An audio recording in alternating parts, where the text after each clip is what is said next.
Welcome to the Using the Whole Whale podcast, where we learn from leaders about new ideas and digital strategies making a difference in the social impact world. This podcast is a proud production of Whole Whale, a B Corp digital agency.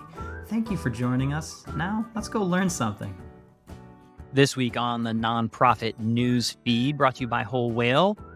Well, we are talking about 60 years after the iconic I Have a Dream speech and some sad news that also followed in that same weekend. We're covering some information about a nonprofit healthcare system, as well as an interesting report about the nonprofit that didn't exist. How's it going, Nick?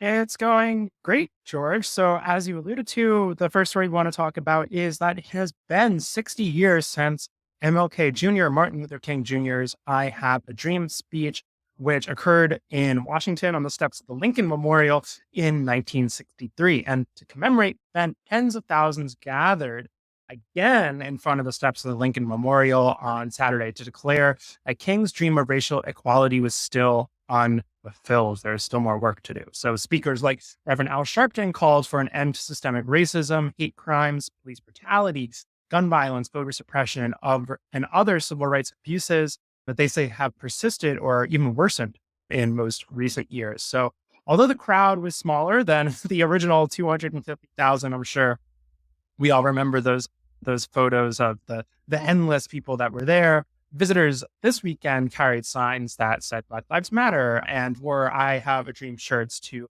continue to push for the social justice that King fought for decades ago.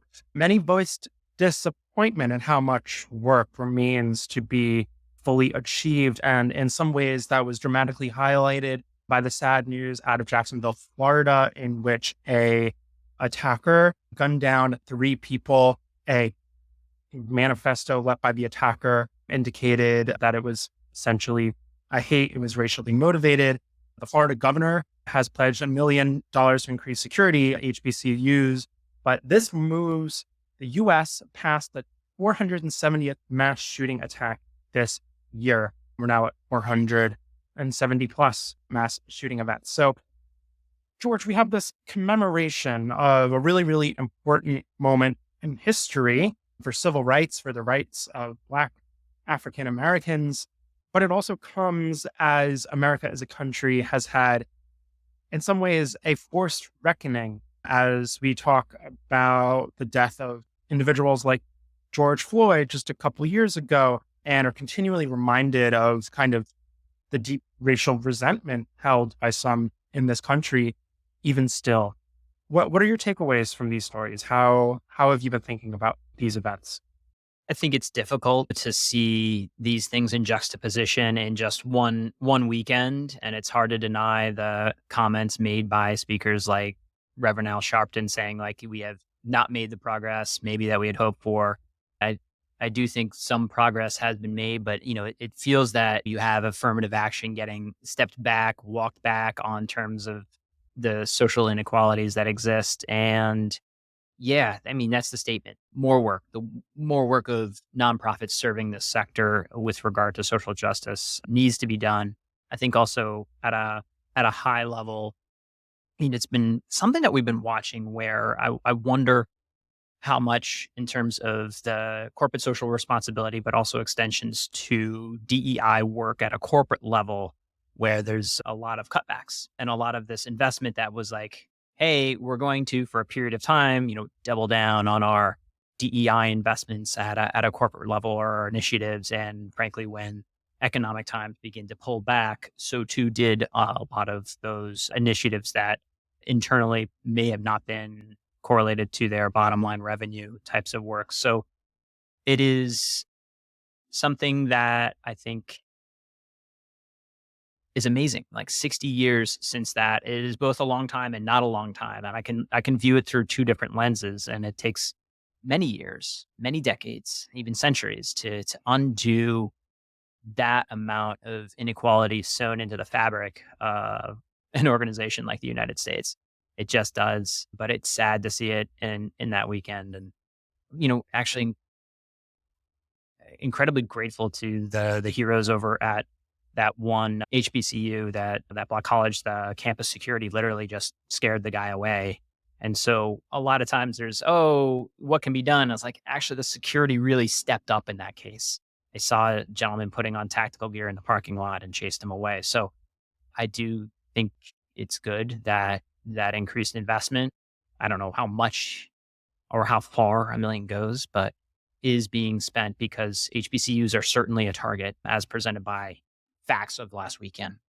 Yeah, George, I think that that was a really good way of handling the relation between these two stories. And I was thinking to myself that this is not this is not self-aggrandizing, but I have family members who both historically went to the march in DC and actually took some of those bus trips down to the South for to help with integration efforts of the the interstate bus system, right? And I also have family members who right now currently work in DEI settings, are DEI consultants and help these businesses. And I think the two are not interconnected. And I think it's very easy in our discourse to try to separate the past from the present. And you see that where Dr. Martin Luther King gets almost universal reverence in American political life, but DEI practitioners are seen as evil by half of the voting population in America, right? But I think in some ways, those legacies are not, that is the work continued in some ways. It's evolved, it's shifted, right? The institutional racism becomes more subtle. It's less overt now, but that doesn't mean it's less baked into the system and how corporations, you know, govern daily life. But George, I live in Manhattan. I'm surrounded by corporations, and something I'm very aware of is even a place as progressive as New York City wants to be is deeply still segregated. Why is that? Right? Like the history is the present, and I think some ways that we talk about, I think Martin Luther King Jr. gets sanitized a lot, as if back in his time he was seen as this universal figure who everybody loved, and that's not true. MLK was incredibly divisive to Americans at the time, right? He was a controversial figure. The civil rights movement won out, right? But he caused tons of controversy. He was not universally loved. And I think it's important for me, something I try to do is let those histories not slip into like sanitized historical past little vignettes, but I try to think about them as the present day as inextricably linked with those histories and that the work continues. So that is there's something for me that I think about when I reflect on MLK's legacy. Yeah. And I think it's nice to also remember milestones like those at points that are not just on the single day or Black History Month, but along the course of the year, because that's how the events unfolded in our history. Absolutely.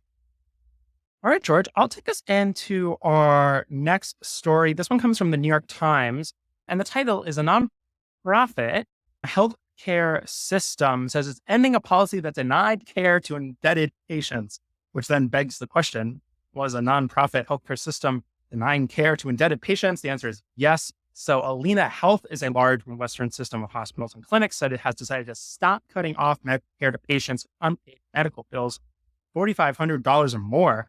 It seems that people with medical bills were kind of blacklisted from the hospital system. So the hospitals treated anyone in an emergency room for all other services would cut off for indebted patients, including children and those with chronic illnesses like diabetes and depression. Patients weren't allowed back until they had paid off their debt entirely. George, I know that medical debt is an issue we talk a lot about on this show, and we have a connection with some organizations that do great work in that space. What's your take on this article? It's good to see the investigations continuing to come out, scrutiny of hospitals that operate under that tax classification of 501c3 for the public good have the public mandate, the legal obligation to support people at the bottom end, at the unaffordable level of the income levels to provide services. Frankly, that's why you get the tax treatment, right? That's why our tax dollars go to underwriting your ability to operate. And so when these are, exposed, I think it's important to tell that story, retell it, and then, also celebrate organizations like RIP Medical Debt out there helping erase other medical debt. Look, it's the number one reason. It's the number one reason someone's going to slip into bankruptcy and go into a debt spiral that can't get out of it. It is absolutely absurd. And literally at the forefront are policies and practices and organizations doing things like this to low income Americans and creating these types of horrific decisions of debt versus healthcare. And it's keep going. I salute the journalists doing this and Minnesota Attorney General's office that focused in on Elena's billing and debt collection practices. Get them, as well as the consulting agencies out there that are associated with helping these types of organizations do more clever debt collection. I question your daily hours and your billables when you're operating to hurt this country. Strong words, George. I agree with you. Hey, I mean, someone needs to speak truth to power, right? And it looks like that happened in this case.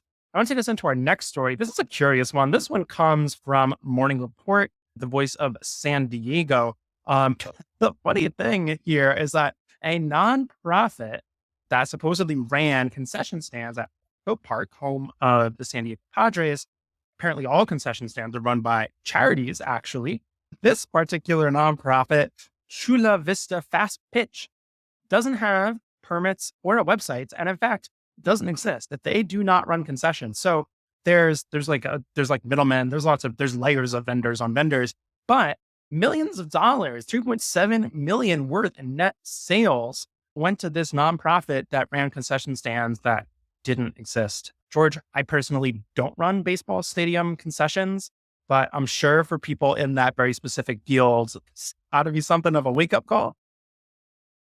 Pull the thread, right? If you're at a game, if you're at a massive event, you can't assume the information given is accurate. And so at this case, again, head nod to the reporters here, covered by also Voice of San Diego in terms of general local reporting, like pull the thread.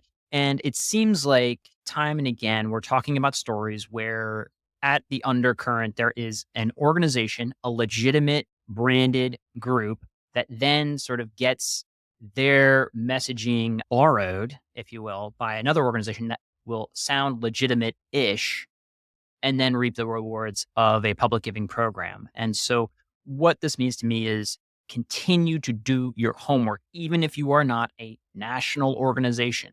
At the local level, pay attention to where and how your brand shows up. What does that look like?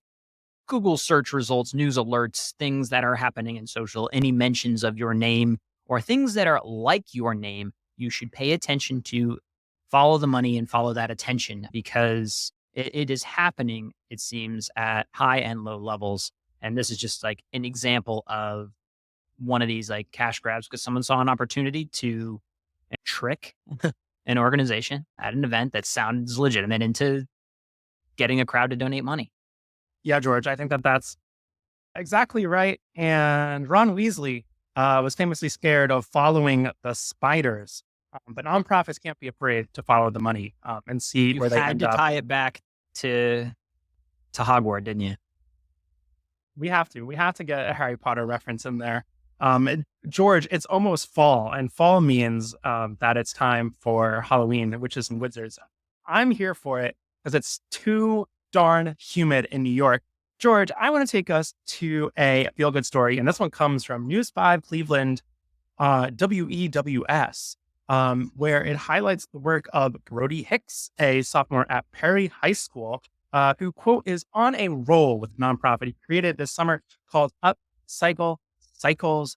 You have a local kid here essentially upcycling unused or discarded bicycles and giving them to people in need, particularly children. So he takes the bicycles that were otherwise about to be scrapped at the Lake County Solid Waste Landfill and then giving them to people who could use bicycles. And bicycles, I think, are, increasingly in American life, more than just fun. They're a form of transportation and they can, expand people's access to services and that kind of thing. So I think this is a really great story, like such a good idea.